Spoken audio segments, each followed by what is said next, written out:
Everyone's talking about AI these days, right? This season on Compiler, we're diving deep into how AI is reshaping the world we live in. Join us for a new season of Compiler, an original podcast from Red Hat. Subscribe now, wherever you get your podcasts. Are you feeling overwhelmed by hormonal changes? If you're a woman, you're not alone. With over 1,000 hormone disruptors in our environment, it's no wonder things can feel out of balance. On top of that, natural changes like PMS, menopause, and other life stages can leave you feeling tired, irritable, and trapped in a constant battle with your body. But here's the good news. You don't have to suffer through it. Hormone Harmony by Happy Mammoth is here to help. This herbal formula fine-tunes your hormones, balancing estrogen, testosterone, and even stress hormones like cortisol, which can contribute to weight gain, racing thoughts, poor sleep, and more. With over 40,000 five-star reviews and a bottle selling every 24 seconds, the results speak for themselves. Ready to feel like yourself again? For a limited time, get 15% off your first order at happymammoth.com using code NEXTCHAPTER at checkout.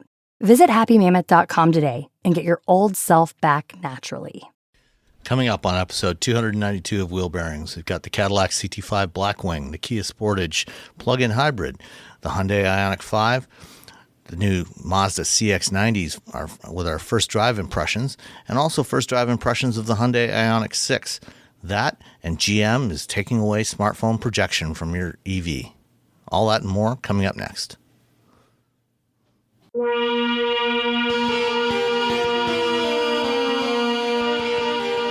This is episode 292 of Wheel Bearings, closing in on 300.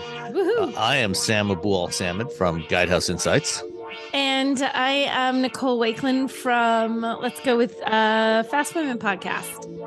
And I'm Roberto Baldwin from Ars Technica. And Mr. Baldwin, what have you been driving? I've been driving a lot of things. I can't talk about them. But I've been driving, since Thursday, I've been driving the Kia Sportage. Sportage, more specifically, the 2023 Sportage PHEV X-Line Prestige all-wheel drive. That's a lot. Name.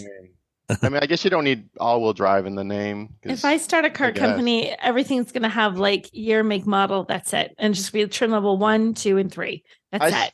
I spoke to the CEO of Polestar, and I was like, how come you don't want, names? It's all Polestar 1, Polestar 2. He's like, you know what, a pain in the ass. He's like, I've been in so many meetings where we have to come up with a name, and then you have to, legal has to go through it, and then you have to make sure it doesn't mean something weird in another country. It's not, a bad word or sexual position, or he's like, and I kind of this is the Polestar 3. This is the Polestar 2. This is the Polestar. I'm like, yeah, okay. I can get behind that idea. It's easier than these 85-word descriptions for different cars. Then you say the Polestar 2, long range, short range, whatever. Polestar, whatever. I have a sneaking feeling, though, that as Polestar launches more models in the next few years, we're going to start seeing more suffixes added on there to distinguish the variants. We're going to be Polestar 547. It's going to be like OS. It's like Mac OS 10. It's like it was OS 10.1, 10.2, 10.3, 10.4. Now it's like Monterey, Mojave, Barstow. This is the new Polestar Barstow. Oh, okay. Anyway, back to the 2023 Sportage PHEV X-Line Prestige all-wheel drive. Mm-hmm. You know what? It's Kia, Hyundai. You get inside, you're like, oh, this feels much nicer than it should. When you look at the layout. One thing I do not like is and maybe I just can't find the setting, but it hasn't. One of the things they did with the EV6 GT is you have that little area where you can, the little touch, sort of tiny capacitive touch area for climate or media controls. And so you hit a little button and it switches to media controls. You hit the little button, switches to climate. On the EV6 GT, what they've done is they've updated that so it defaults back to something. So you can have it default back to either media controls or climate. So if you know you're going to be changing the media controls a lot, you can hit the button, it'll go to climate, you can change the climate, and then after a few moments, it'll go back to media controls. That way later on, you're not turning the heat up and down while trying to adjust the volume of your music. I don't think the update has hit the Sportage yet, or at least the one I'm in. And so it goes to 1 and then it stays to it. And then because I've gotten used to the EV6 GT, I'm turning the heat up and down while trying to what's going on? What's going on? And I'm like, oh, I guess I could just use the steering wheel, but it's not the same. Other than that, it's Kia. It's got the PHEV. I've only had this for a few days, so I haven't had a chance to do an exhaustive test. So I haven't been able to just fill it up full of electrons and then drive as far as possible to see how far it'll go. EPA says it'll do 35 miles. On the wait, nope, that's wrong. That's wrong. Sorry. EPA says they'll do 34 miles. 34 miles. And you said 35. I mean, horrible. I said 35. Horrible exaggeration. I said 35. I know. I apologize. It has an MPGe combined of 84. You know what? Here's the thing with this car. Yeah. It's bigger. It's larger than the Kona and everything, but it's not as big as the Telluride. It's kind of like in this weird middle spot between these two. It's the just right temperature of porridge. It's not too hot. It's not too cold. It's just right. Yeah. It's not, I really like the Kona. The Kona just feels like a fun little car. Mm-hmm. And I really like not the Kona, I'm sorry, the Niro. The Niro is it's the same car. Close enough. One's a little bigger than the other. I really like the Niro. It's not quite as fun as the Kona, but it's still like a small. It's essentially just a tall hatchback. All those crossovers are just tall hatchbacks. Meanwhile, the Telluride is this market busting machine that just makes everyone feel like, oh no. What have we been doing for the last 20 years? These people just come in and change everything. And then the Sportage is just sort of this there in the middle and kind of, I think, maybe a little forgotten. But it's probably, I'm sure it probably sells a lot, but it just doesn't get a lot of oh yeah, the Sportage. You know what it is? It's a great car, but it's not like there's nothing standouty about it. Like there's nothing that really strikes your attention. So it just kind of is under the radar. But once you notice it, you're like, oh, hey, wait, this is actually pretty all right. Yeah, it's just sort of there, and then you drive it around like, oh, okay. And even the Soul, which the first time I was about to drive it, I had a broken leg, so and it's a long story. And I was like, oh man, I have to drive the Soul because I was getting a car from one of the short-term car rental agencies in the city. And I got in the car, and within 2 minutes, I'm like, this car's awesome. It's exactly what it's supposed to be. And that's sort of what the Sportage is. It's exactly what it's supposed to be. It just that doesn't look as kooky and fun as the Soul. I love that they haven't changed the Soul. I mean, they changed it, but it's still this little boxy thing. Yeah, it's a little box. It's just so much room in that car. Yeah. And I'm still sad they didn't bring the EV version over because they just couldn't make enough batteries. I drove it. It was really fun to drive, but they just couldn't make enough batteries. The Sportage plug-in hybrid, the PHEV, starts at $38,690. The version I was in, with all the bells and whistles, because it was the X-Line Prestige. The starting price for that is, I guess it's still, anyway. It's $42,990. Then, no, I'm going to mess up the whole game. Anyway, it's a lot of money. Man, you know what? You gave me the extra hour sleep to do the podcast today, and you're all off kilter. You're completely off. I'm wired. So we'll talk a little bit more about that later. But it gets, gasoline only. It's like 35 miles per gallon. You're like, wow, that's pretty good. I have not charged this thing since Thursday. I just picked it up, drove it home, and I've just been busy with other things. But I've been driving it a lot. Yeah. I'm getting 38 miles per gallon. Just driving around without charging it, and it charges it a little bit, and you get a little bit of charge, but it's definitely not what you're going to get if you plugged it in. I mean, that's basically what you would get with just a Sportage hybrid. Yeah, it's the Sportage hybrid essentially. If you are really lazy like me the last few days because you're plugging in your own EV, you're still going to get like 35 or for me 38, and this is on highway. I'm just driving back and forth on the highway. Picking things up, dropping things off, picking things up, dropping things off. And so that's That's pretty good. And again, you don't need the X line. You probably, maybe you need all-wheel drive if that's your jam. But yeah, overall, it's a nice little car. It's got a 1.6 liter turbocharged plug-in hybrid, 6-speed automatic. When you're driving, there's been a few times where you can there is a little, I don't want to say lag, but you can feel it's not as smooth, the transition from the gasoline engine to the EV powertrain. Most of the time it is, but every once in a while you get a little bump, you get a little jar. But for the most part, it's fine. The driver's assist technology, Kia and Hyundai have been working on this for a while. It's still pretty good. That's what it comes down to it. Cut-ins, it breaks a little bit later than I think most people would feel comfortable with for a cut-in. When someone pulls in front of you while when you're driving. Android Auto and Carplay, you just get it. It's not going away anytime soon, like some other companies. At least not for these guys. At least we know of. That we know. I think. Oh my God, we'll talk about that later. That's later in the show. We can fight about that. We can. Yeah, that's someone shooting themselves in the foot.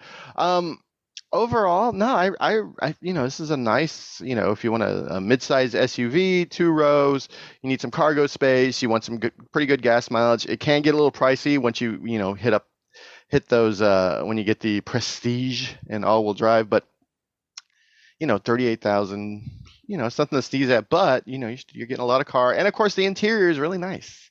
So you have the nice sort of that nice Kia interior, the Kia Hyundai interior, where you feel like you're getting a better car than what you paid for. Mm-hmm. I would agree. Excellent. Yeah.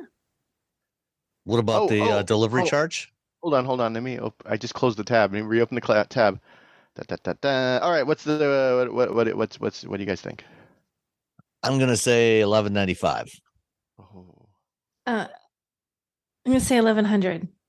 Oh, Sam wins today. Of course he does. $1,295. $1,295. So the actual price for the car was $44,285, but I couldn't say that because I left out when I said the first time the number, that was the price without the shipping and handling charge. So yeah, so it's a $45,000 vehicle in my driveway, which it's a lot.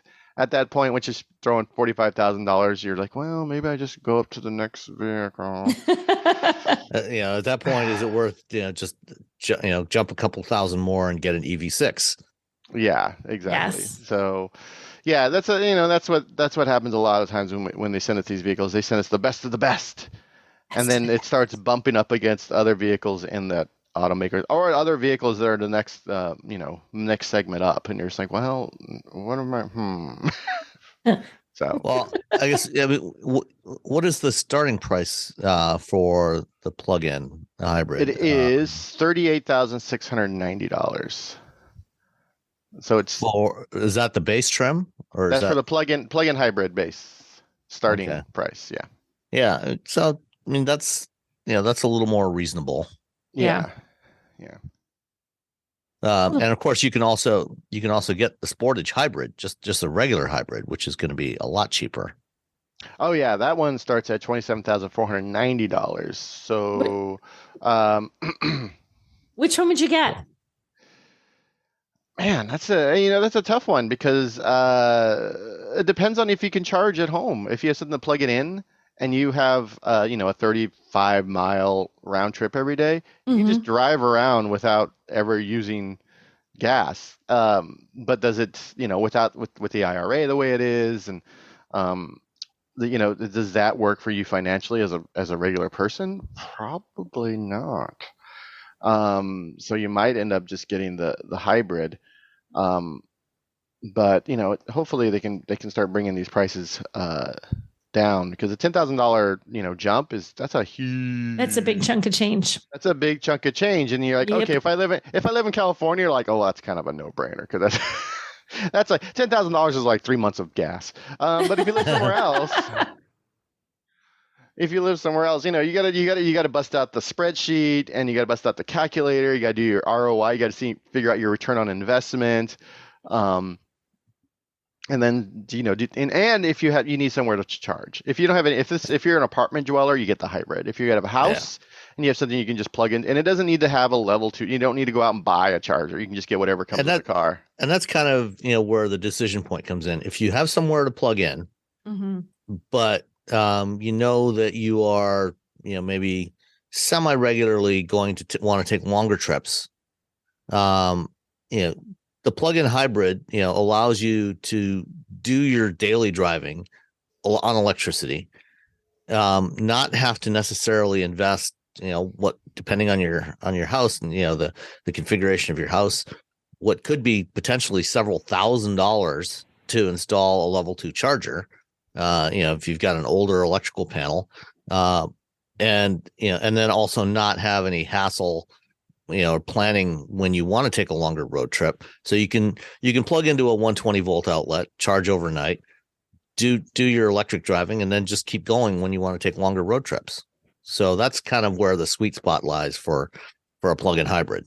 Yeah. If you have that place and you have that, most people don't do road trips. Don't tell me you're doing a road trip, and then when I ask you when's the last time you did a road trip, it was 7 years ago.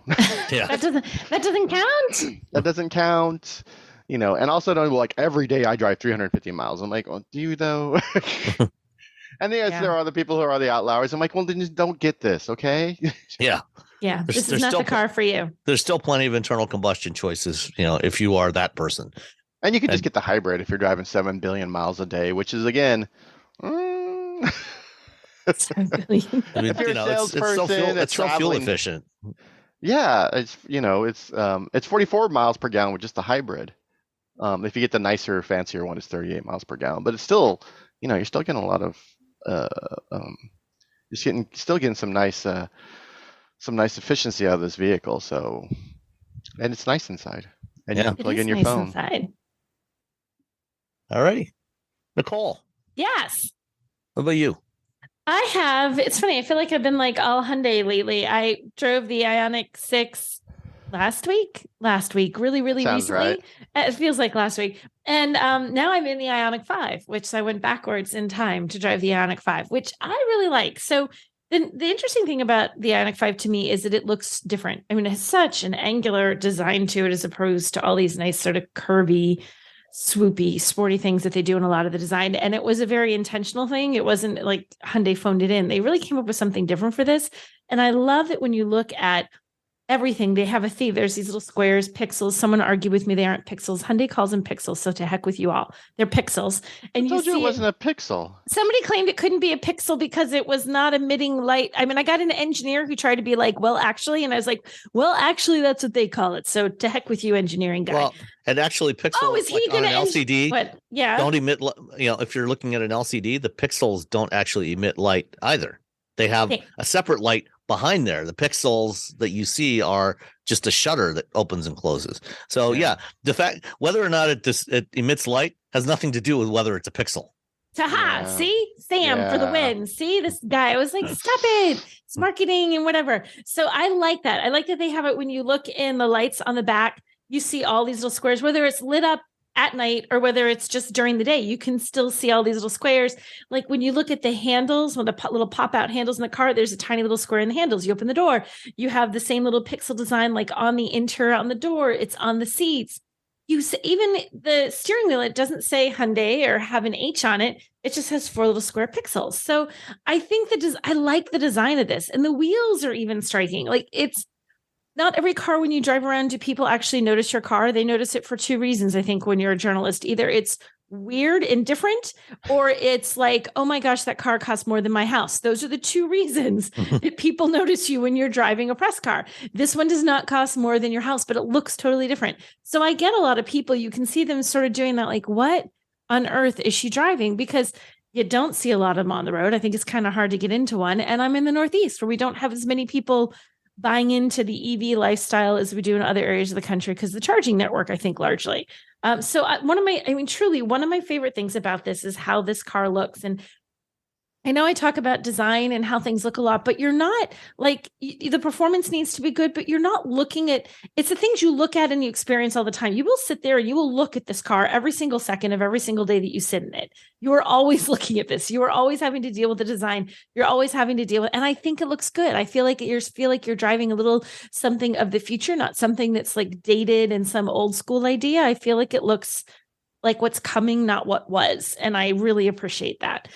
It's nice and roomy inside. It has some great little nooks and crannies for storage. I love that underneath the dashboard, there's like this tiny little it's a tiny little console, like almost like if you just like, you can fit one crumble cookie in this console because I put one in there. So I know it's exactly as big as a crumble cookie, but that's how big it is. It's a tiny little pod, but it's a great little spot to shove extra stuff. And then there's that very open floor. And then you have more room underneath the actual center console next to you. There's like this part that's on the floor. And then there's a tiny little bin that opens on the top that's really thin. It's not very deep, but like you could toss your wallet in there, or your sunglasses or the key fob or whatever. So I like how the storage is laid out inside. And it's an EV. So when you hit the accelerator, what do you call it? Hit the accelerator. Accelerator. Or go pedal. Accelerator is like too many. Accelerator. That's 5 syllables. We need a short word. You can say gas and it's one thing, but I can't say gas. When you hit the electric, can I say that? When you hit the pedal, it goes, especially when you play pedal. Hit the play pedal. That works. And the pause pedal, which is the one on the other side. Okay, I'm going to go with play pedal. When you hit the play pedal, this really goes. And especially there's a couple of drive modes to it. When you put it in sport mode, not only do you get a nifty little red graphic on your screen so that you know that you're in sport mode, you can feel the difference. It accelerates even more aggressively. And you really get that experience of all that torque, that instant EV torque. If you like that feeling, if you've driven gas vehicles and you like that feeling of a really powerful engine that has a ton of horsepower and chugs a ton of gas, but really gets you going, this does the same thing without the engine, without the gas. So it's fun to drive. And I actually had to drive it in some kind of crappy weather. There was a lot of rain and wind when I was driving the other day, and it handles really nicely. It's always a good test. Winter driving is one thing, and this has all-wheel drive. So you could be driving in the winter and probably be pretty good in it. But even just on really wet roads and windy weather, it doesn't have to be wintertime. That all-wheel drive kind of keeps you a little bit more stable, keeps you from hydroplaning, keeps you from feeling like you're fighting against that sort of standing water on a road when the rain is coming down so fast that it can't roll off the road quick enough. So that was really nice to drive in that and still feel very confident. I appreciated that. And it's going to get you really good fuel economy. So your MPGE is 98. 98. Like, couldn't you eke out 2 more? Couldn't we gotten that 100 harder? Try harder, Hyundai. Try harder, Hyundai. Not good enough. Not good enough. I feel like somewhere there's an engineer that's like, we're so close. Like they just missed it. So 98 MPG. So you're going to get great fuel economy, and is it still fuel economy? I don't know. Energy efficiency. Energy efficiency. See, we need new terms. The new terms.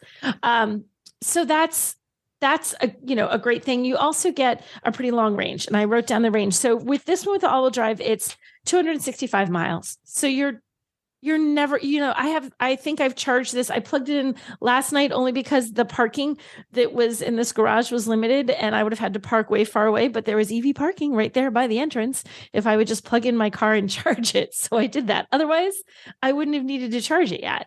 Because 265 miles is a good amount of range for just driving around town. You don't need to charge it all the time. So I appreciated that. And it has, if you're going with the rear wheel drive, it goes up over 303 miles. I mean, that takes a little time to drive that much unless you have some significant driving planned in your day. And it also charges relatively quickly. It can do that 350 kilowatt charging. And I think it's like 18 minutes. If you can find a charger that will do that for you, that says it will do it and then actually does it, which is my beef with all of this. Are you implying that there are some chargers that do not deliver what they promise? I might perhaps maybe kind of sort of be implying exactly that. Yes. But there's no particular brands that would fit into that category, right? No. Pretty sure it's all brands, to be honest. No. Some have burned me more than others. But although, we had a really weird experience. I should mention this. So the charger that we used in this parking garage was a juice box charger, and you had to download an app. I've never used that one before. So my husband downloads the whole app. He's like, and I literally feel like it took us like a solid 10 minutes to get this set up to use this charger. It asked for so many pieces of information. And as I'm standing there in this parking garage and it was cold, and I'm like, oh my gosh, I'm almost ready to say, forget it. I'll just drive back up to the 10th floor or whatever and park up there and because it just took so long. I mean, now it's set up, but man, the process should be quicker. You shouldn't have to stand there for 10 minutes plugging in information and then it was very weird. This particular one, their app is terrible at communicating information. So it looks like it's charged. The little voice of God that comes out of your Ioniq 5 that says vehicle charging, it worked. Okay. So I know that it's charging, but it's still, as of this morning, has not given us a single bit of information about how much it cost, how long it charged, anything. The app is like, you have no charging. I'm like, pretty sure I do, because it's actually showing on my credit card, but the app is not giving any of that information. And that's the whole thing, is that there shouldn't have to be an app. There should be a credit card reader. Yep. It wouldn't, there was a charging thing. There was so that you could, but it wouldn't work. So it wouldn't work. Yeah. So most of them don't work. That's the other thing. It's the ones that have it, they're like, oh, it doesn't work. And they're just like, they're not inclined to fix it, because now they're going to have all your data. Exactly. So so first we tried, scanning with the phone, didn't work. I'm like, let me just try my actual credit card. Like maybe it's being finicky. Nope. Actual credit card won't scan either. So we go with the whole app, and my husband was irritated enough this morning. Like, I'm deleting this. I'm not using this. I'm like, but what if you need it again? He's like, they're not giving me information. They're not giving me how much I paid. They're not telling me exactly how long it charged. It looks like it's still processing, but there's nothing processing. He deleted. He got that cranky. He got cranky. He was a little bit cranky pants about it. Blame him. And I can't blame him. But that's just another, even though it technically worked and it charged my vehicle, on the back end of it, you're left as a consumer going, what? What did you do? How long did I charge? What did I pay? You have no idea. I only know because I can see the credit card charge on my credit card. It shouldn't be that way. The app should tell me something. Yeah, no. That was my rant against the juice box. So now now they're on my, I was going to say something else. They're on my list. Yeah. Mm-hmm. So yeah. Your shift list. Yes, hey, there we go. That, yes. Hey-o. Hey-o. Thank you. Here all week. Yeah.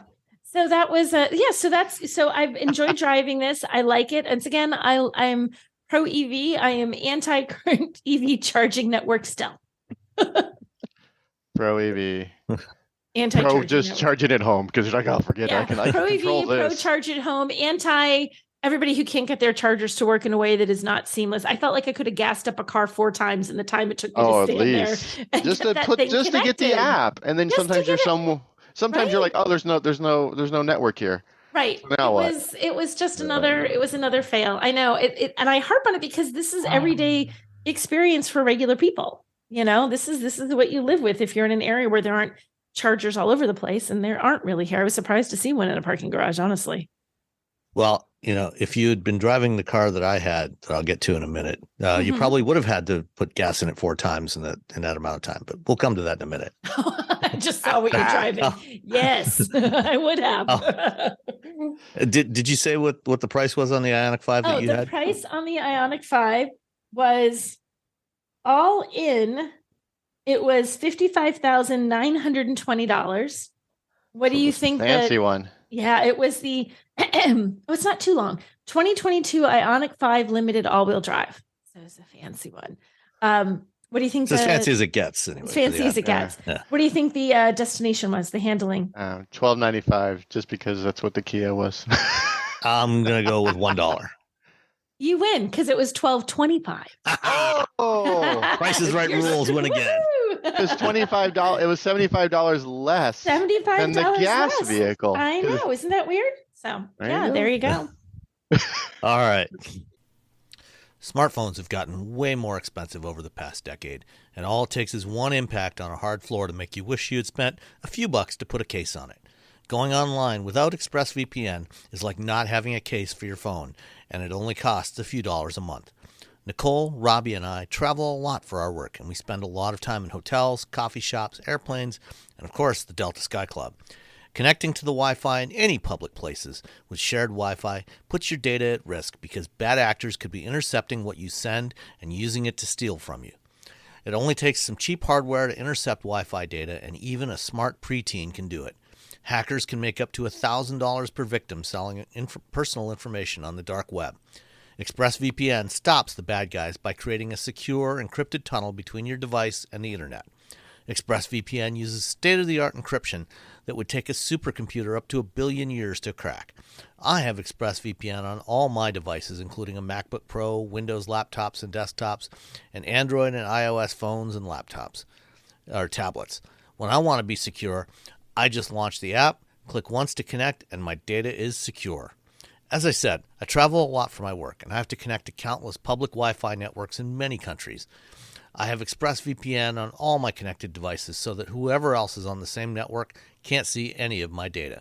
That's important because I often have to check banks, credit card accounts, and transmit client data that might be sensitive, as well as filing articles on news that might be under embargo.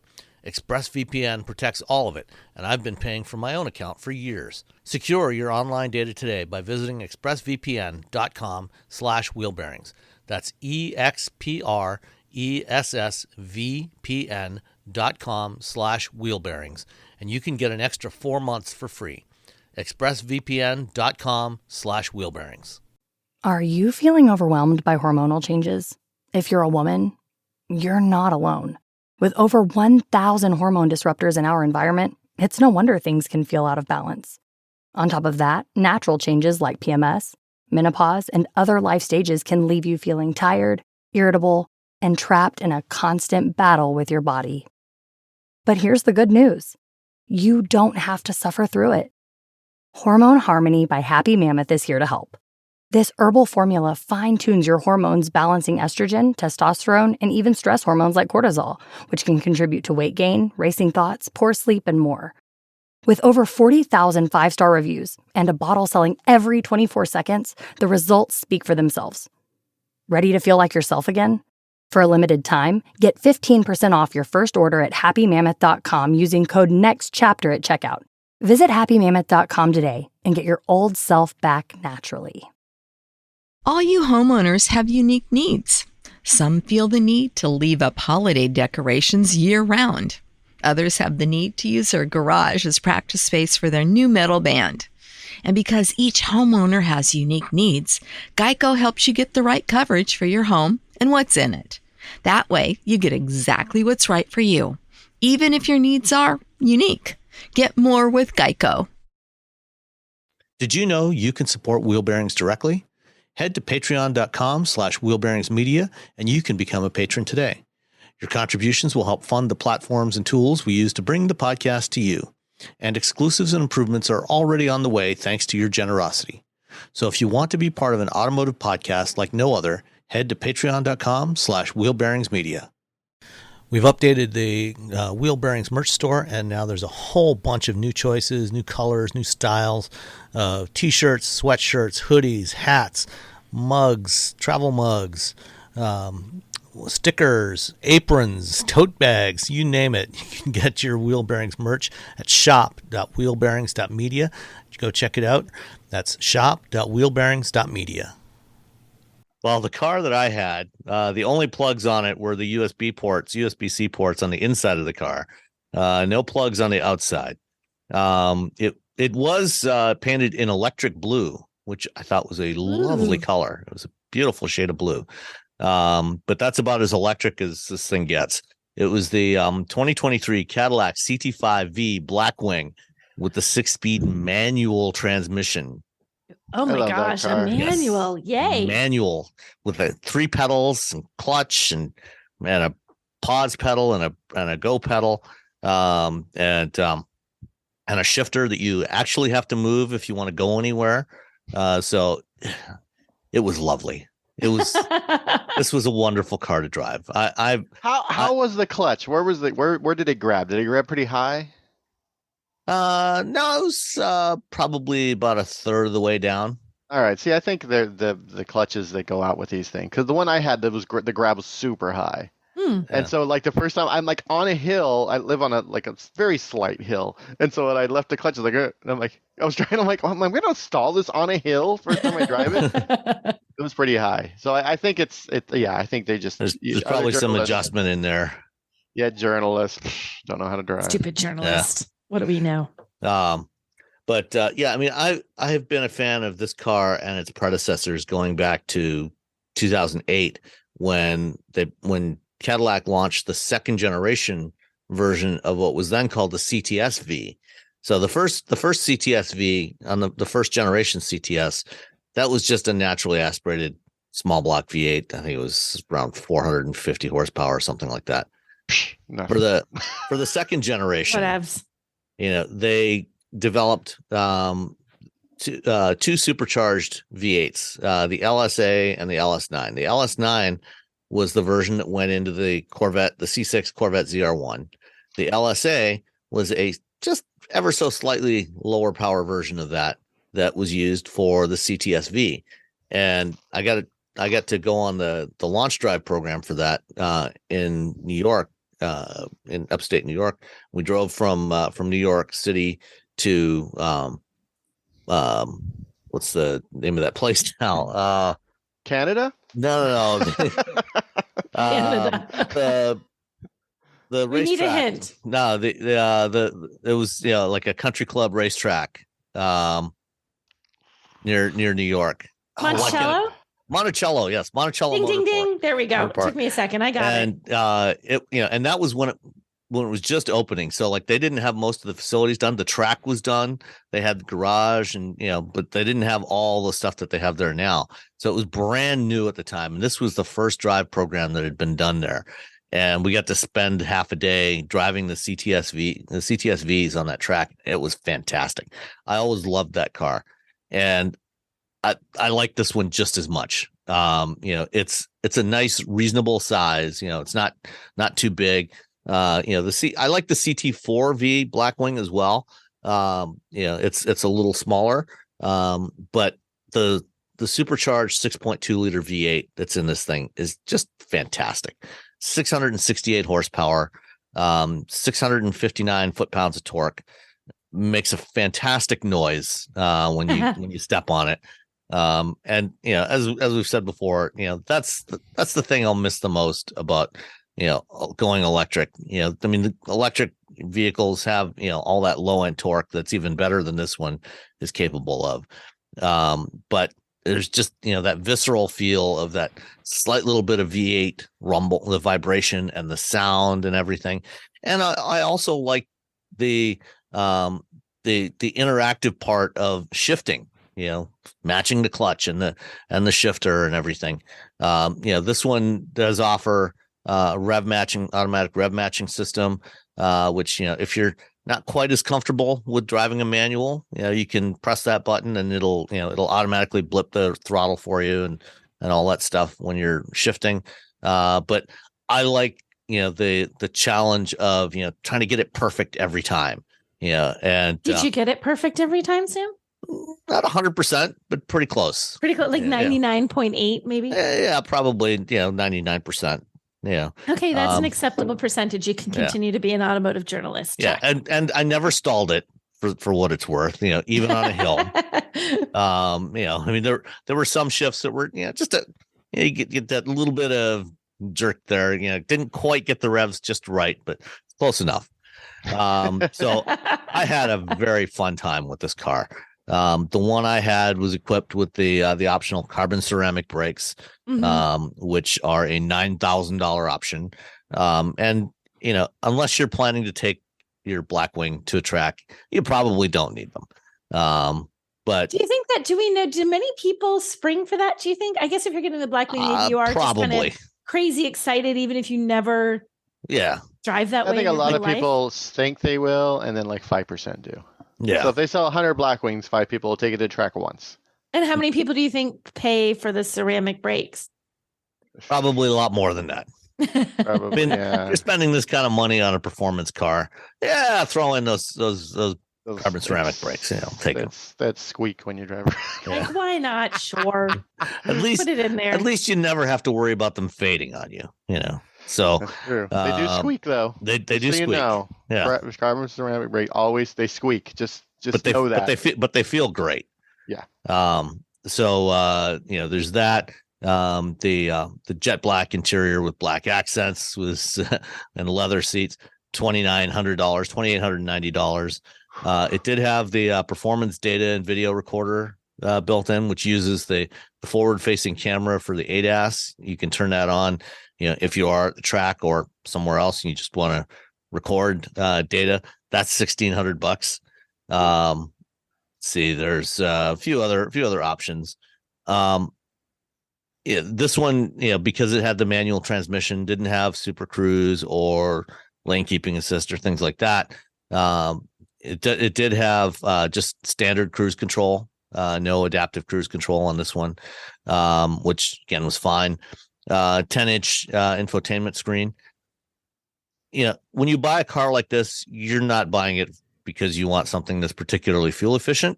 You don't think? The manual transmission Blackwing is rated at 13 city, 21 highway, 15 miles per gallon combined.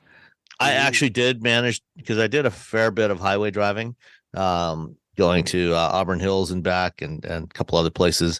And so I actually did manage to get about 17 miles per gallon, which surprised me. It was better than I was anticipating. If you've looked at a window sticker in recent years, one of the things they have on there is in the EPA fuel economy and environment section, they have the fuel economy and greenhouse gas rating. Oh gosh, is it bad for this? It's a 1 to 10 scale. The -5. No, it's a 2. My Ioniq 5 was a 10. Yes, I know. Yeah. Because there's no greenhouse gases from it. So together we were like right smack in the middle. You just need one of your car, one of my car, and your nice happy medium. Yeah. And you got a Jetta.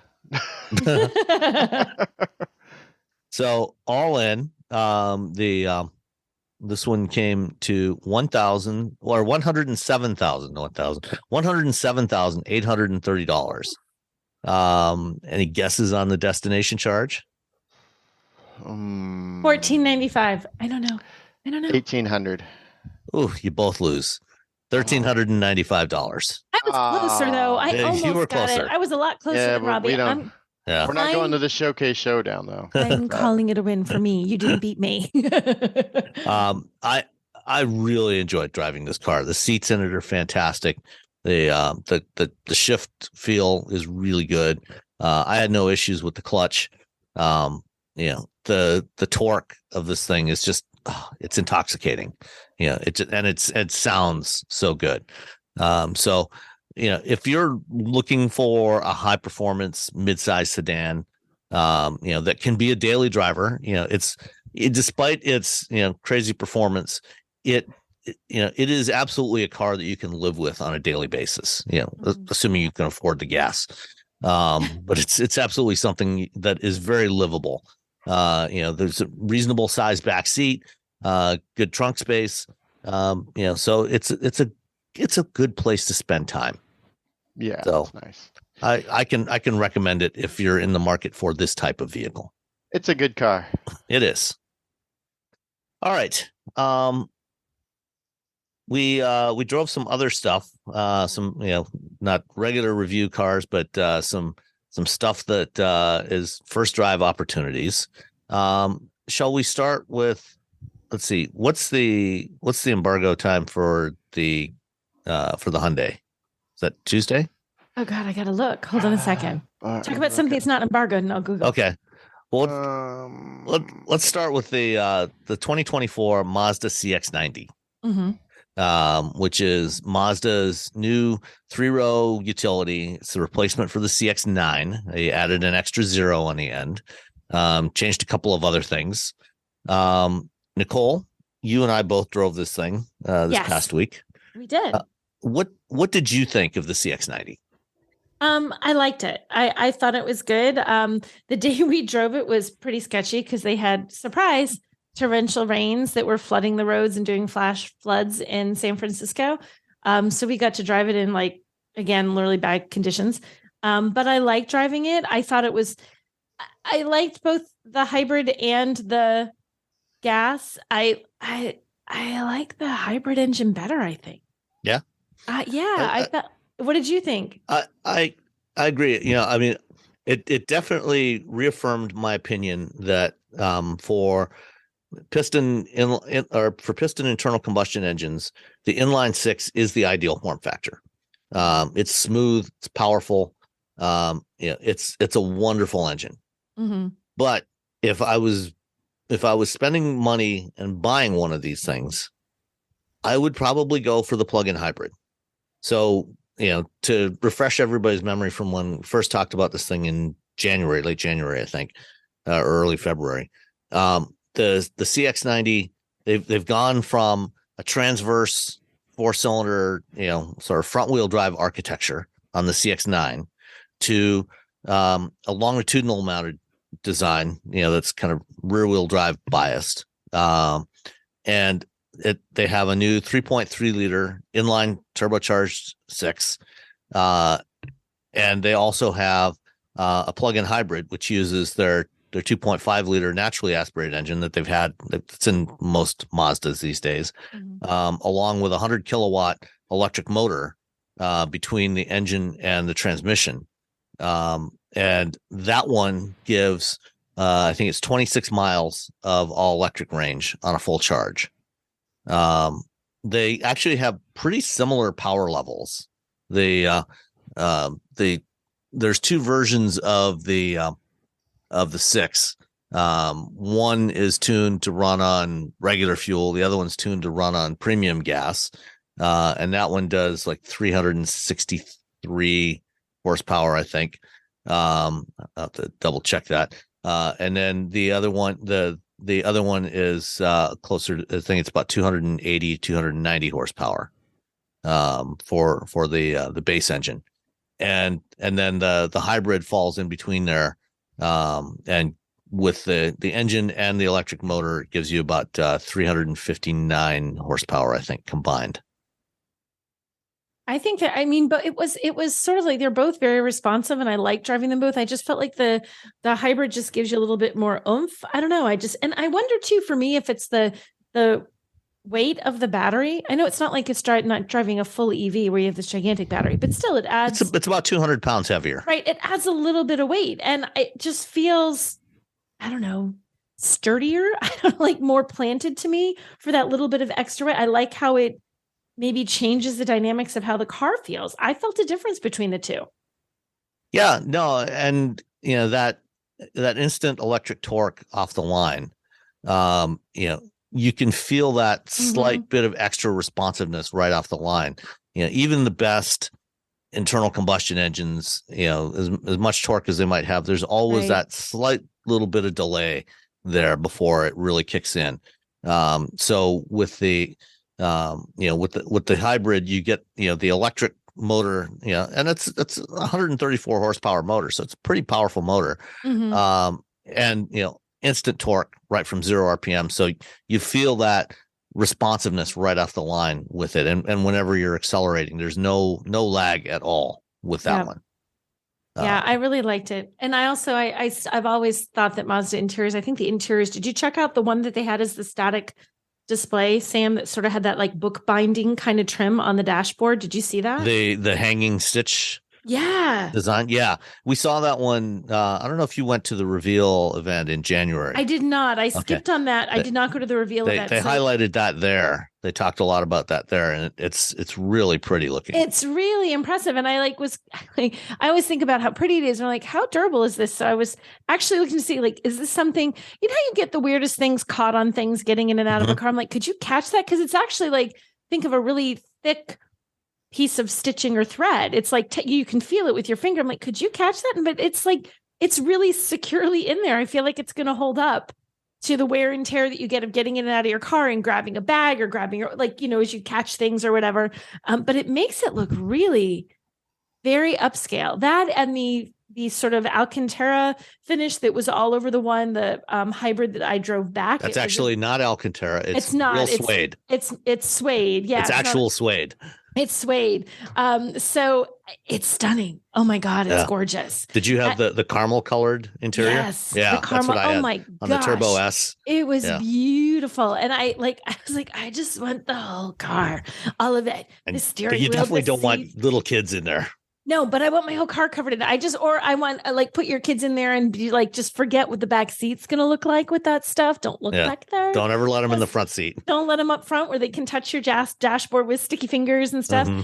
Although I'd like to think, because they're using this in an application where it's in a car, it's not, just something, I don't know, like clothing or something, that it would be whatever particular fabrication of the suede and treatments they do, that it would be a little bit more robust, because you're going to open the doors and rain's going to get on it and snow is going to get on it. Just opening the window to, grab a drink at the drive-through. If it's raining, there's water everywhere. So it has to be a little bit more robust than the average suede. Otherwise that door sill there, or where your arm would go, it's going to look like a disaster. And I can't imagine they'd set us up for failure like that. I would hope not. We'll see. We'll see when we get one for a week-long review. Yeah. But yeah, I just pulled up the numbers. So the base turbo is 280 horsepower, 332 pounds-feet of torque. The Turbo S is 340 horsepower and 369 pounds-feet of torque. And then the plug-in hybrid is 329 horsepower and 363. So about the same torque as the Turbo S, slightly less power. But it does feel a little more responsive most of the time. It really does. I had more fun driving the hybrid. If I was picking between the two, hybrid 100% is where I would go. Yeah. And, on that leg of the drive with the hybrid, I drove it in the afternoon part of the drive, coming back from the lunch stop back to San Francisco. They had us go through an area of rural Sonoma County, might have been into Marin at that point, where we got to try it out on some curvy back roads and have some fun with it there.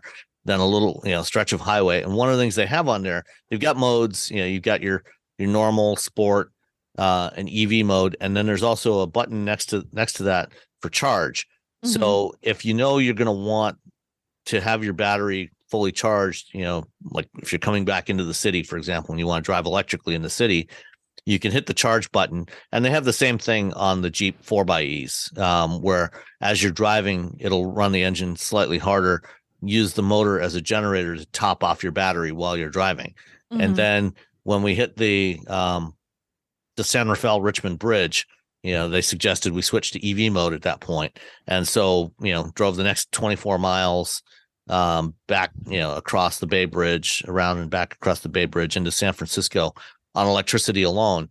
And I still had 14% charge left when I got to the pier, where we were taking some photos of it. So, you can, 25 to 27, 28 miles of electric range, is pretty reasonable. Yeah. Our drive route was a little bit different than yours because of the flooding. So I would have had the same route, but the people who came up that second leg, there was water that was well over a foot, maybe 2 feet deep, that people drove through. My PSA, turn around, don't drown. Be careful driving through floodwaters like that, folks. So we still had some of the twisties, but they couldn't quite give us your drive route because they're like, we don't want you to drown. So we have modified. So we still had some back roads, but I think you got a little bit more cool back road twisties than we did. But it was still quite fun and it still handled beautifully. And I would have been happy to drive it further. Like some cars I'm ready to get out of at the end of a drive day. That one, I think, no, I could drive this a little bit more. Yeah. It felt very, comfortable and relaxed after, 5 hours of driving. Yeah, it was a lot of driving. All together that day. Mm-hmm. So yeah, it's, it's a very pleasant car, very pleasant vehicle. Pricing ranges from, let me find it again here. It starts at about $41,000, including delivery. For the 3.3 Turbo Select, which is the base model, ranges up to about $61,000 for the Turbo S Premium Plus, which is I think what we were driving, and then the plug-in hybrid ranges between $48,000 and $58,000, which, when you look at, the way Mazda has tried to move kind of up market, get a little more premium over the last decade, you could compare these to mainstream competitors like the Telluride and the Palisade, and the prices are, perhaps just slightly higher than those, by, $1,000 to $2,000, for comparable trims. But when you look at the style and the interior, and everything, and this vehicle could really legitimately compete against the likes of, an Audi Q7 or a Volvo XC90, and those vehicles, both of those, start at $60,000 and go up from there.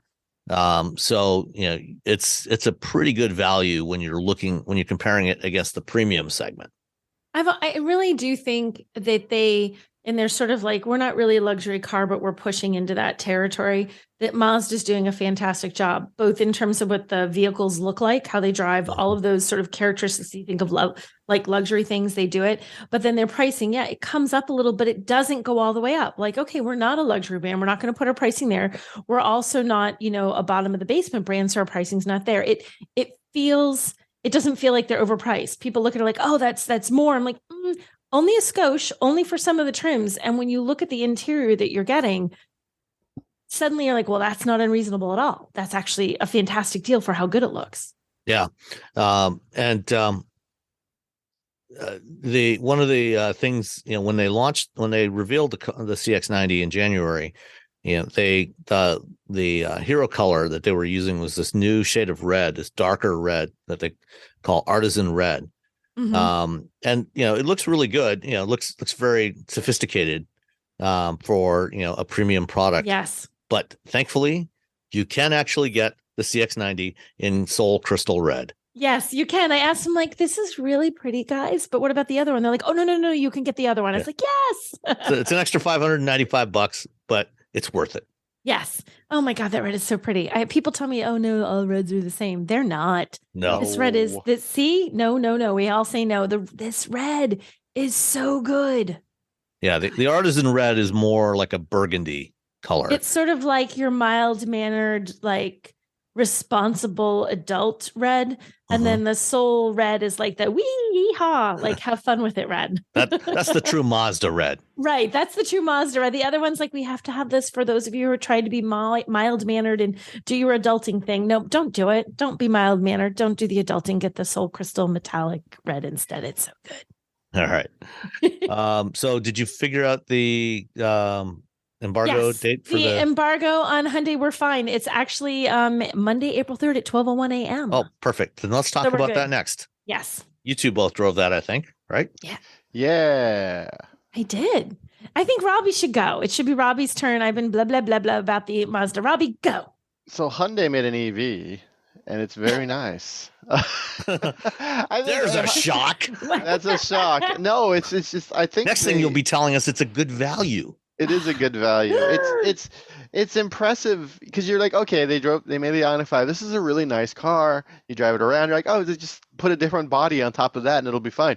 No, it's just so like the acceleration curve is so smooth, just ridiculous. Like there's just like, it's like silk. It's everything about this. Like the steering is really nice. Like everything about it is really, really impressive for a car that starts at $41,600.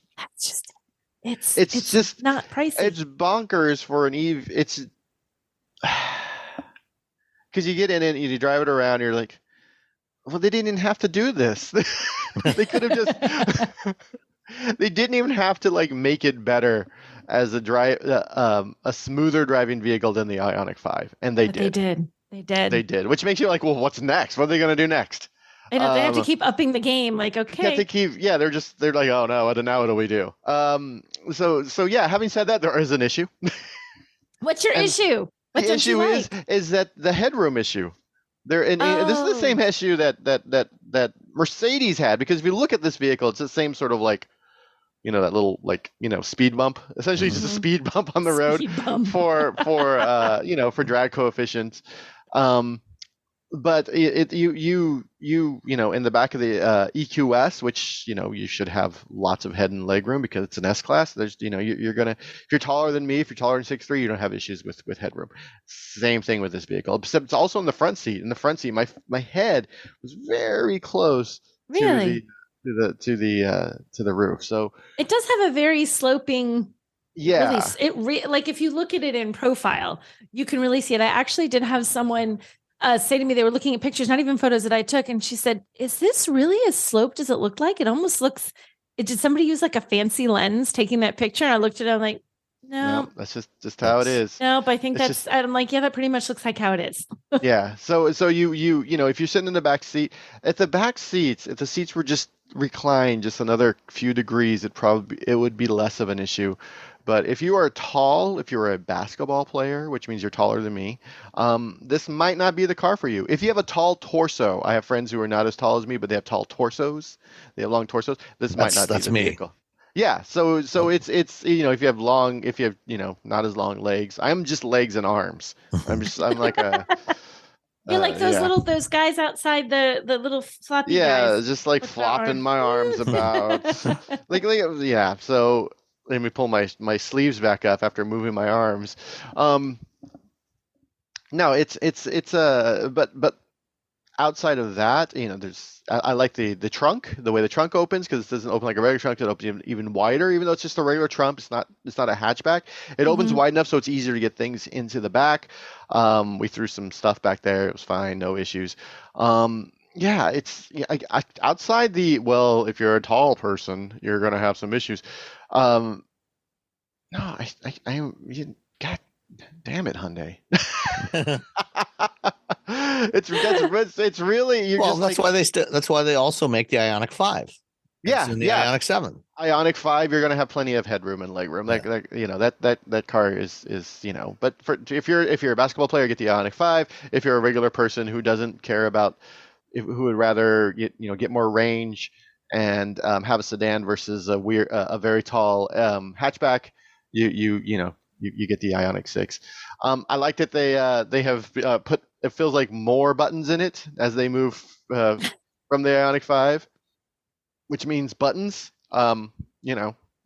Actual buttons. Yay buttons. Yay buttons. We're all about the buttons and the yes. We're all about the buttons. They did move. It's like a Stellantis vehicle. They did move the window controls to the center console, so it's like you're driving a Fiat. And they did that because they're like, oh, we have this really nice design, which it is. It looks like a really cool design along the side. It looks really cool inside. It messed me up, though. The window thing did mess me up. Like somebody was walking over and I'm like, what, how, wait, center. Like center, hold on. Yeah. I'll roll the window down once I find the button. And as someone who had a Fiat for like 3 years, I think you sort of get used to it. Sort of get used to it. I don't get you. In my husband's Jeep, I still go to reach for the door, and it's like the Wrangler, the most like, it's not there. And every single time I go for the door and then have to come back. Single time. It has the two spoilers on the back, like it's a 911. So you're like, ooh. It's it kind of reminded me of the old some of the Fords from the 80s, like the Merkur XR4 and the Mustang SVO. Oh, yeah, the Merkur. With the twin spoilers. Oh my gosh. Oh, it does. It is that. It's funner to say 911, but yeah, it's totally Merkur. Yeah, no, it has a look. I don't know if it's going to be. I don't think it's going to be as well, I don't know if universally praised. I don't think it's going to be accepted as much as the Ioniq 5. Why? I just curious. That sounded like a very aggressive why. Why, Robbie? Why?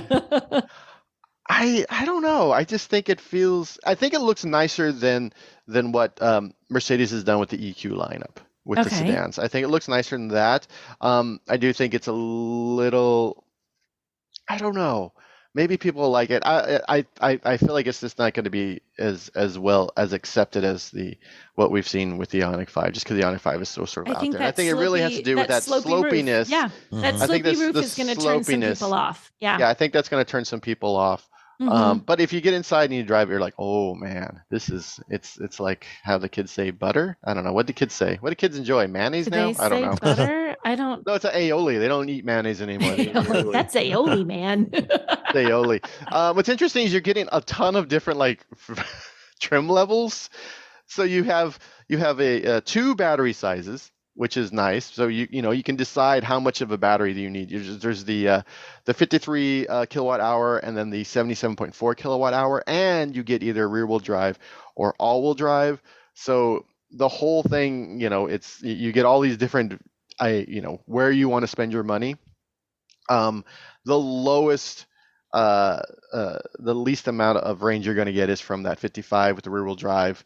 And that's 240 miles. So that's you're not going to go that far. But then you can go all the way up to 361 miles if you get the larger battery with rear wheel drive. That's 361 miles. Where are you going?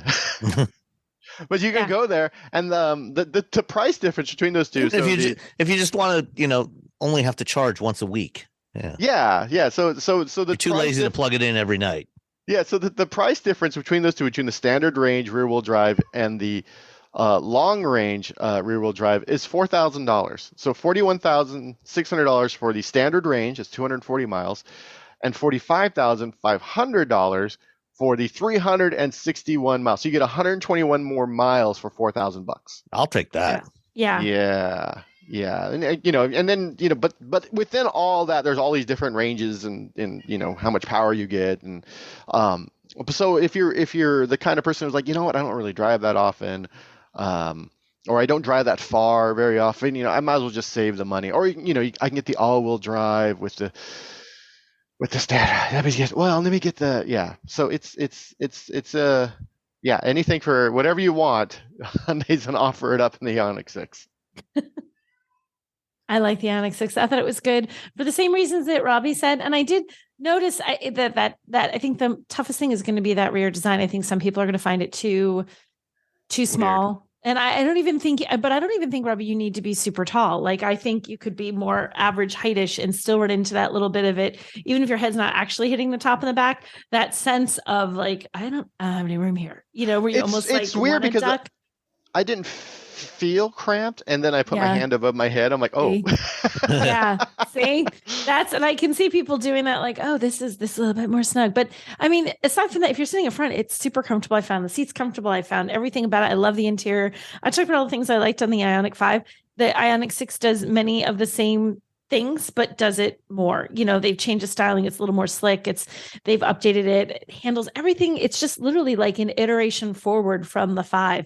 And having gone, like, I've driven the 5 before, went into the 6. We just did that. And then to have the 5 again this week, I'm like, oh yeah, they really did a good job with the 6. Like, they really good. It's striking. Like, the 5 is great, but now that I've driven the 6, I'm like, oh my gosh, they really made that better. I talked about with the Kia, but on the Hyundai's driver assistance system has always been like, it works. This is the new version. It is in this vehicle. It's so much better. It's just so much smoother. It's better at lane keep assist. It's just they threw everything at this car. Yeah, they really did. And I think they needed to because the 5 was so well received. You you can't just do another 5 and put a 6 on the end of it. You've got to make it better, which is hard it's not like there was this huge time frame between the release of these two vehicles. They're relatively close together. So I'm a fan, but it's interesting, that they have made them look so fundamentally different. They're not sticking with just one sort of common. I mean, aside from the pixels, you got the pixels, but aside from that, there's really not much else about the 5 and the 6. They have 4 wheels and a steering wheel. That's the only thing. That these are part of the same family. Right. Yeah. And I think that's an interesting, it's an interesting approach on Hyundai's part, because, they could have basically taken, the basic design themes of the Ioniq 5 and slap a trunk on the back of it, and say, okay, we're good. That's a sedan, and boom, they didn't. There you go. They went in a completely different direction with the whole thing. Mm-hmm. Yeah, the Hyundai engineers should be commended for what they've done with this vehicle. Good job. Except for all the right. headroom. Except for the what? The headroom. When's the Ioniq 6 going to be available? So everything but the standard range rear-wheel drive version will be available this spring. That version, that's the cheapest one. That one will be available in the summer. Okay, excellent. All right, let's stick with electric, but go off in a little bit different direction. GM made an announcement the other day. I got a message from somebody at GM on Thursday, I think, or Wednesday, and said, "Hey, we've got some news coming on Friday. Would you like to talk to, the head of our chief digital officer in advance and get the story?" I said, "Sure." And so we talked and put up the story on Friday, and it got some negative feedback. So GM has made it. You should be a politician. It got some negative feedback. So GM has decided, well, first going back, for the last couple of years when GM has launched new models, they've included a new generation infotainment system that is based off Android Automotive. So Android is running the whole thing. It's got Google Automotive Services in there. So you got Google Maps, Google Assistant, the Play Store, so you can download apps directly on the system. You don't have to plug in your phone. So GM's decided that starting with the Blazer this summer, the Blazer EV this summer, and following with the Equinox and the Sierra and the Celestiq and all the other EVs coming, they have decided to no longer support smartphone projection on their EVs. So both Android Auto, which interestingly enough still works on top of Android Automotive, and Apple CarPlay will no longer be supported. You'll have to use the built-in system. The rationale for this is that they're trying to create a better, more consistent user experience for customers, especially for EV customers. So, when you've got stuff running off the phone and being projected onto the screen, you have no real control over any integration with the apps that are running on there, from the automaker's perspective. If you're running it on the vehicle, in the vehicle system, you can do things like, for example, in Google Maps, they're going to integrate their smart routing algorithms. They can integrate a lot of real-time vehicle sensor data with the apps that are running on the vehicle and do better routing, help you to find, charging stations, be able to find charging stations that, are known to actually be functioning, that are available, things like that, to help pay for them. Today, doing that, you've got to use, a bunch of different apps, to figure out, okay, where's their charge point charger? Where's Electrify America? Where's Blink? And whatever else. And there's apps like a Better Route Planner, and it's all kind of clunky and disconnected. And what they're trying to do is create a more seamless experience for the customers. So that's their rationale. There's also, okay, thoughts. Go ahead. So I'd like to hear your thoughts. So the idea that we want to make a better system. Good. You should have a better system. Good for you. You should have had a better system with the Chevy Bolt. But at the expense of what people are used to, what people want to use in their vehicles, and people want to use CarPlay. They want to use Android Auto in their vehicles, and they might not use it for routing. They might use it for other things. I mean, every automaker is like, yeah, we can do text messaging with an iPhone. No, you can't. It never works. Or, we could do this. There are a bunch of little apps that are available via Android Auto or via CarPlay that you're just not going to get anymore. You're just not going to get that. You're not going to get the weird podcasting app. You're not going to get this. If they decide, well, it's we know I like to use the This American Life app so I can listen to all those little podcasts. Okay. What if they're like, oh, we're not going to put that on there? Okay. Okay. But you can use Spotify. I'm like, but what if I don't want to use Spotify? What if I want to use Bandcamp? Because I buy a lot of music from bands that sell stuff through Bandcamp. Yeah, we got Spotify. Okay. But Bandcamp's available on Carplay and enter, hey, we got Spotify. What if we use Apple Music? Hey, we got Spotify. Oh my God. We have Google Music. Like, wait, was that still a thing? Like, no, not really. There's YouTube Music. There's YouTube Music. And so you run into this situation where that's fine. All of this should have happened years ago. I mean, they should have seen what Tesla has been doing years ago and just done that. And it's, working with Google to make that work with Android Automotive. That's outstanding. But Polestar did it with Android Automotive, and they worked hard to get CarPlay on there. It took them forever, and we all made fun of them, and now it's finally there. I mean, the idea that you have in Toyota for a while didn't want to add everyone CarPlay. gigged them for that. They're like, you can't get it. They didn't, and they told me they didn't want to give up real estate to these tech companies. They're like, we don't want to give up this real estate to these tech companies. They're like, yeah, but it's what people are making decisions based on this, because some people just need something to go from point A to point B, and they just want a utility, and in that utility they want a thing that they like and something that they're comfortable with. Plus this whole idea that like, what we got to do is integration, doing this other thing. No, you just want data, because they don't get data. They want to sell your data. They want your data. They want as much information as possible, because that is a revenue stream. And see, that's exactly how it feels. And I think the thing is, it's like, you can give the public, everybody, all of the, we're just doing this out of the goodness of our heart to make your experience. No, you're not. Nobody believes that. Nobody believes that. Everyone knows how data looks at works. it and goes, this is not I because believe you're it. like you're this altruistic thing. It's like, no one thinks you're some people think you're the evil empire, but most people don't think you're the evil empire. Not anymore. Nobody believes GM's the evil empire anymore. Not anymore. Yeah, but but this is just, it leads into other things. It's like, don't take away something. Like, if you wanted to do this, honestly, where I think every OEM, you did a crummy job when infotainment was first a thing, right? It was never easy to use. It was always tricky. It was not good. Everyone was frustrated with it. Hence, Apple CarPlay and Android Auto. Hey, they did a great job. This is fantastic. Put this in your cars. So we all got used to this. We all got used to this, to doing it this way, to using something that we're super, super, super familiar with, because we all use our iPhones all the time or Android phones all the time. And now you're like, wait, now we figured it out years later. You guys, wait, we got this.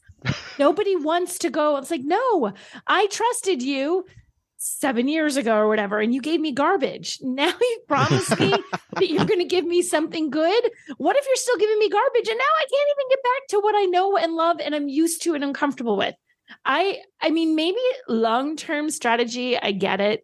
There's all this long-term strategy for making money, but I don't think people are going to like this. I shared your story, Sam, because I was so surprised they were doing this like right now. And I shared it.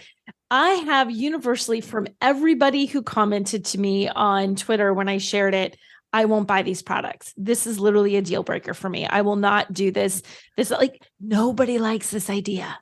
I have a lot of normal people, like people who aren't like car people, are like replying to me and be like, no.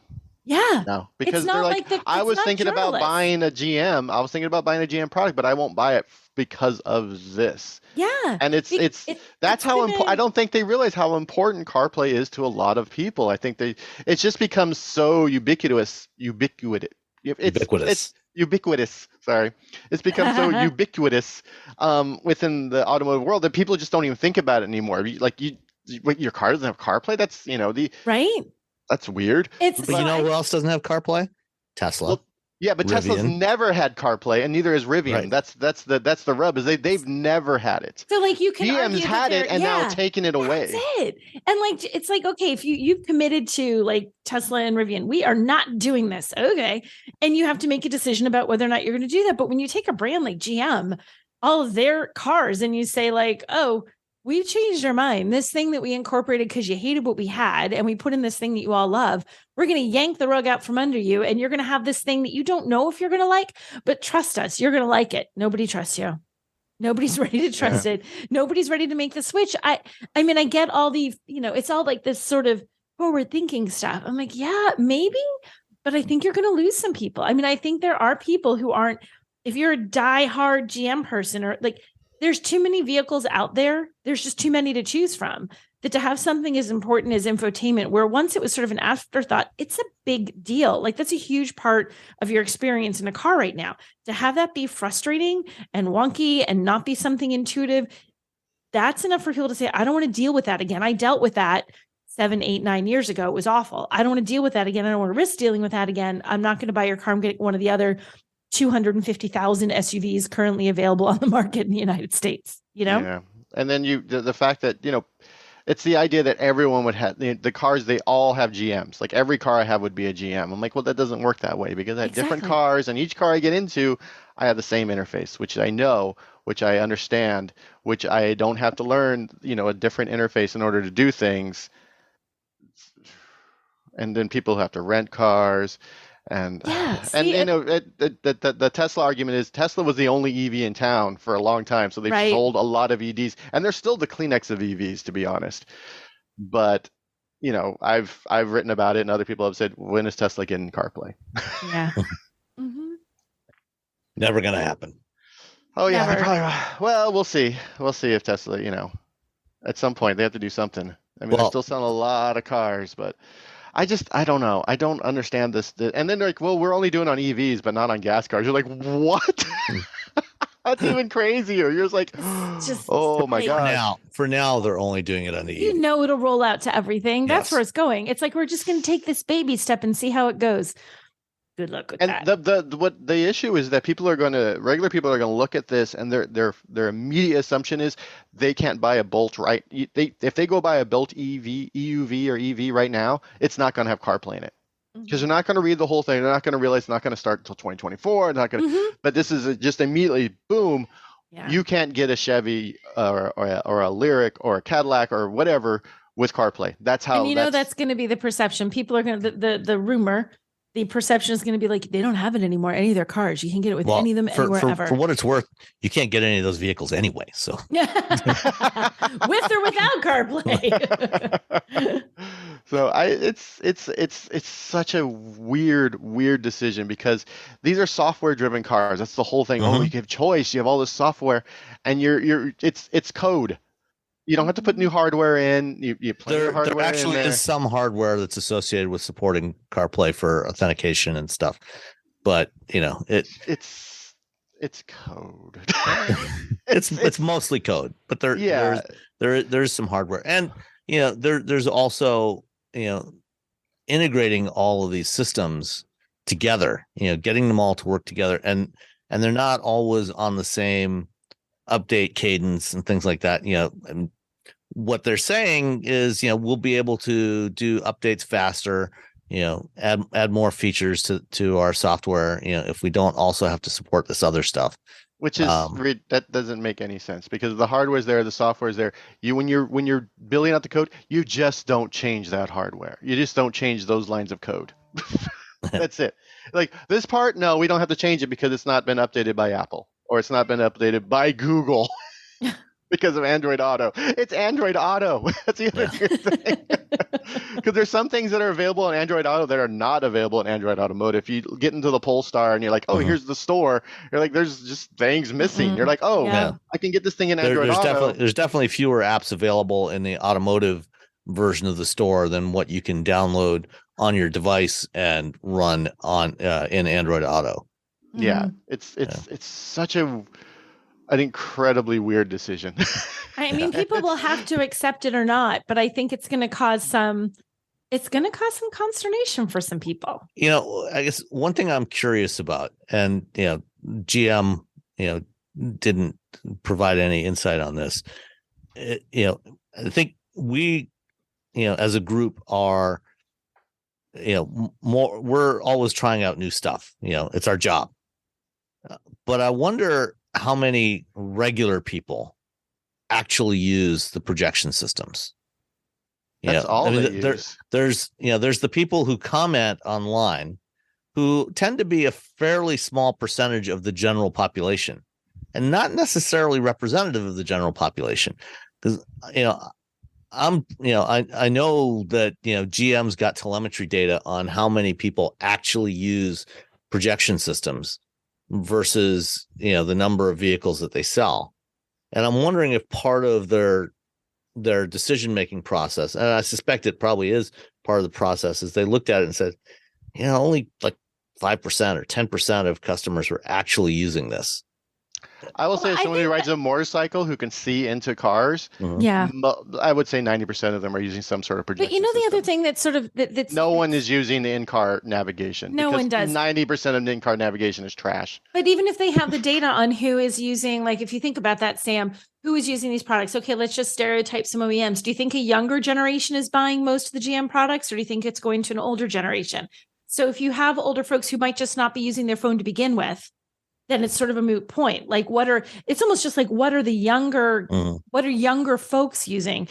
When I see like my kids get in a car, like they all want to use it. In fact, I have a Charger that doesn't have it because it's so old. Rose gets home and she's like, she's 20 years old.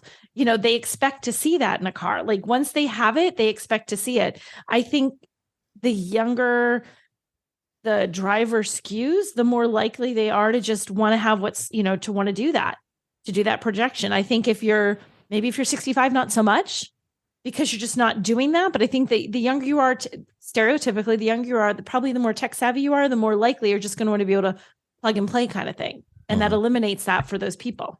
Plus, the data was strong enough for Toyota to implement it, which meant they had to do a reversal of what they wanted to do. They did not want CarPlay and Android Auto in their vehicles, but they looked at the data and they're like, you know what? It's enough where people are not buying our vehicles. Let's add it in there. And Polestar is doing the same thing, and Lucid is, they're a young company, but even they were like, we need to put this in here.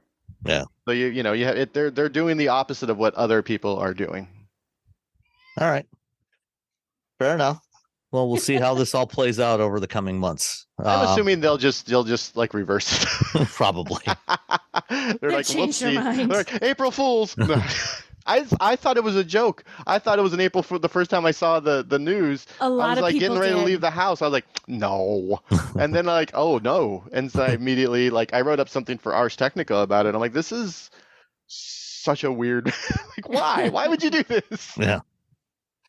All right. I think Nicole's got to quit pretty soon. I get a jet in 2 minutes? Okay. So let's answer one listener question. And I'd like to hear your thoughts on this one. It's from Paul Kavanaugh on Mastodon. It says, I have never heard a discussion of how disabled drivers will recharge their electric vehicles.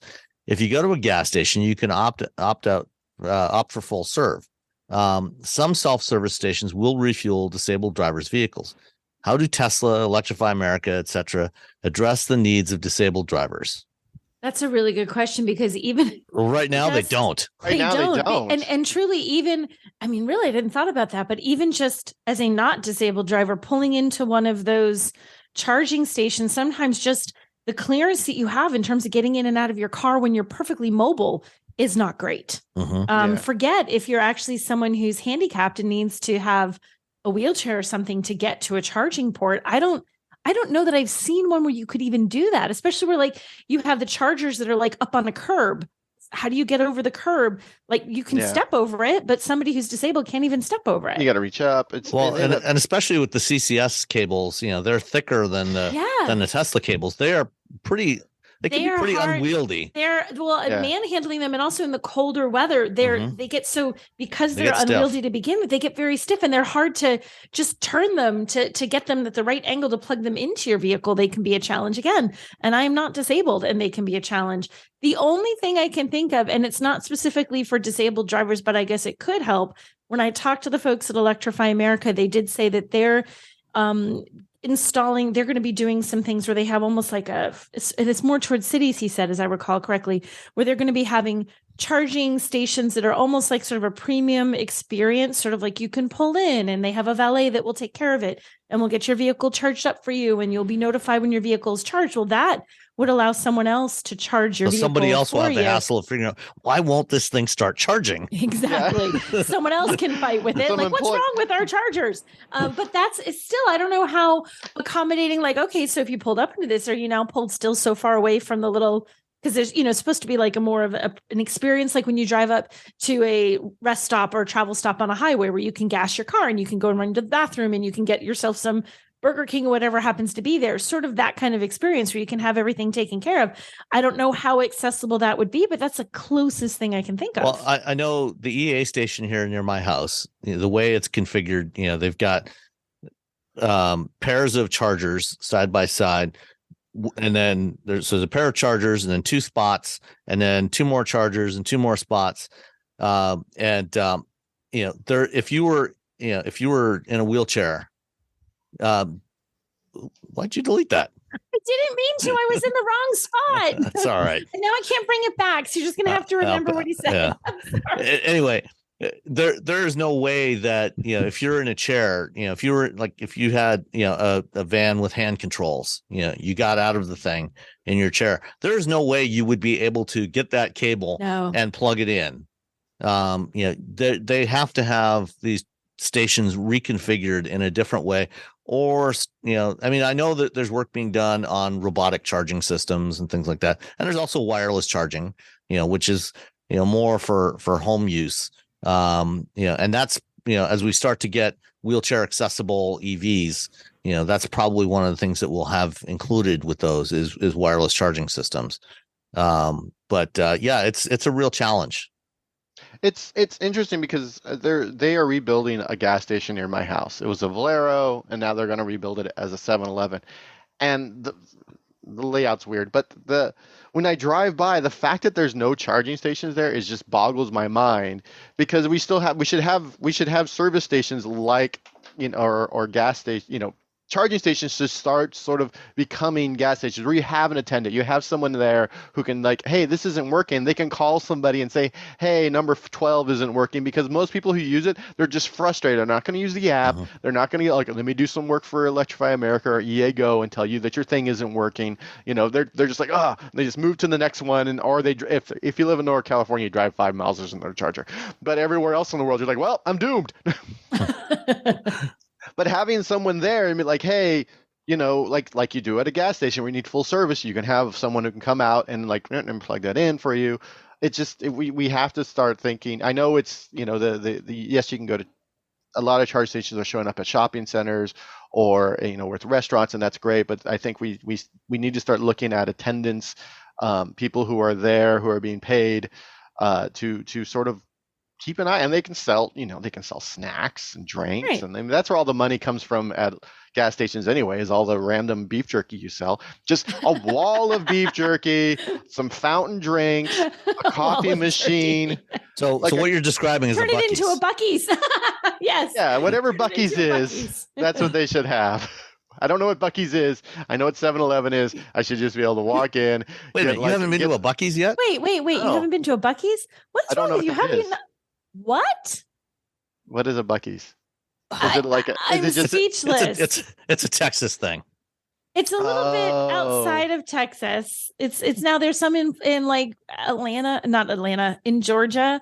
I think there's a couple in Florida. They're like they're like a 7-Eleven on steroids. There is practically a wall. Actually, there's a beef jerky. So it's like a truck stop. Better than a truck stop. Bigger than a truck stop. Nice.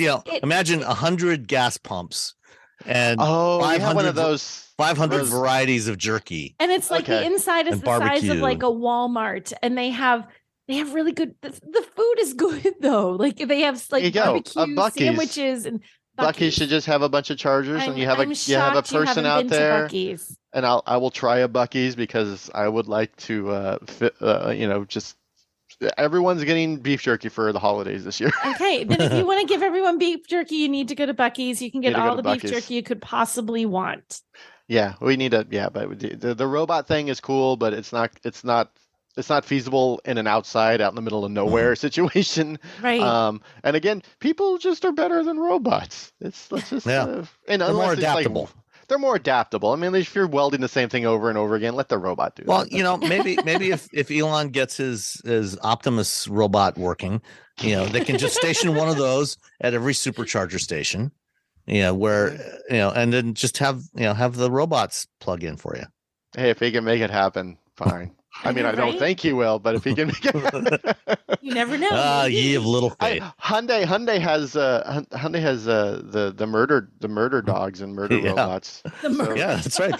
They bought Boston Dynamics. Yeah, they have Boston Dynamics. So Hyundai and Tesla are calling them murder dogs. They are so scary. Well, they also have, I forget what the name for their humanoid robot is. The Boston Dynamics robot. The one that flips over things. Yeah. I don't need the flip. I just need it to open the. Parkour robot. Yeah. I don't need the robot parkouring over my Ioniq 5. I just need it to plug in the charger. But I would like it to parkour over my Ioniq 5 if it could. I don't know. I think those things are pretty heavy. You know, if it bounces off the roof, it's a big dent in your roof or your hood. But if they did a little dance, like while it plugs all the cars in, and then while everyone's waiting, entertains you. Yeah, did like some close-up magic. See that now, like me and Robbie are both like dancing, like somehow like this is got some jazz hands going here. Hands. I think we can't get any better than that today. And on that note, jazz hands. All right, jazz hands robots. Thank you, everybody, and we will talk to you next week. Bye. All you homeowners have unique needs. Some feel the need to leave up holiday decorations year-round. Others have the need to use their garage as practice space for their new metal band. And because each homeowner has unique needs, Geico helps you get the right coverage for your home and what's in it. That way, you get exactly what's right for you, even if your needs are unique. Get more with Geico.